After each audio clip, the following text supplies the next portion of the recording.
Okay, contoh. Okay, yang ketiga adalah kena ada system owner. Basically, system owner ni I say as manager. Tadi kan kita dah ada dokumentasi. Korang dah buat dokumentasi kan. As a boss kan. Yang nak duplicate, dah buat dokumentasi, dah buat video cara guna. Okay. Takkanlah hari-hari kan. Saya pun sekarang ni pun ada lah juga kan. Yang saya masih handle. Saya yang tak ada manager kan. Saya tengok. Takkanlah korang kat tepi di pantai pun korang nak tengok. Sampai satu level korang kena automate sendiri juga untuk supervise. Sampai satu level ada tempat yang saya just supervise manager saja. Saya tak payah supervise yang bawah-bawah. So sekarang ni saya panggil dia system owners ataupun as manager. Dah buat dokumen, dah buat video, siapa yang supervise?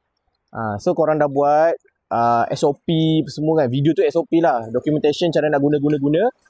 Bawah sekali tu, daripada semua operation ni ataupun marketing operation, finance, sales ni, setiap satu sistem atau satu department ada satu owner. Delegate juga dekat owner tu apa yang nak kena capai. Contoh, hari-hari korang tengok report dekat documentation ni macam ni. Okay, kena tengok pukul 1 dah kena ada 5,000 sale.